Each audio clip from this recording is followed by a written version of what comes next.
ఈ వనపర్తిలో ఉన్నటువంటి tea diagnostics ఏదైతుందో మరి ఎలుకలు కొట్టేసినాయట మెషిన్లను. మరి అవి పొలిటికల్ ఎలుకలో మామూలు ఎలుకలో నాకు తెలియదు, కానీ ఎలుకలు కొట్టేసినాయట మెషిన్లను. అవి పనిచేస్తలేవు. దాంతో ఏం జరుగుతుంది, ఇక్కడ టెస్ట్లకు దాదాపుగా 2,000 మంది యావరేజ్గా టెస్ట్లు ఇస్తే అవన్నీ కూడా మహబూబ్ నగర్కి పోతున్నటువంటి పరిస్థితి, డిలే అవుతుంది. దాంతో ప్రైవేట్కి పోవాల్సిన పరిస్థితి వస్తుంది.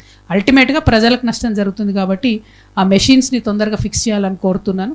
నేను ఏ జిల్లాకు పోయినా వైద్యం మీద ఫోకస్ పెడతా ఉన్నాం. కాబట్టి ఈ ప్రతి హాస్పిటల్లో ఉన్న సమస్య మీ దగ్గర కూడా చెప్పక తప్పని సమస్య. శానిటేషను, కేర్ టేకర్స్, అట్లా patient caretakers, security guards వీళ్ళందరినీ కలిసి ప్రైవేట్గా ఏజెన్సీలతో పెడుతున్నారు. రాష్ట్ర వ్యాప్తంగా వీళ్ళు 20 నుంచి 22,000 మంది ఉంటారు. వాళ్ళకు జీతాలు రాక 3 నెలలు అవుతుంది. ఆ జీతాలు రాకపోతే వాళ్ళు కనీసం యూనిఫామ్ కూడా ఉతుక్కోలేని పరిస్థితులలో ఉన్నారు. కాబట్టి వీళ్ళనైతే రెగ్యులరైజ్ చేయాలి. ఎందుకంటే వైద్యం మీద ప్రభుత్వం దృష్టి పెట్టదలుచుకుంటే వాళ్ళని ఖచ్చితంగా రెగ్యులరైజ్ చేయాలి. చేస్తే వాళ్ళు రెగ్యులర్ ఎంప్లాయీస్ లాగా జీతాలు సరిగ్గా వస్తాయి. కాబట్టి పేషెంట్లు ఇబ్బంది పడకుండా ఉంటారని చెప్పి నేను భావిస్తూ ఉన్నాను.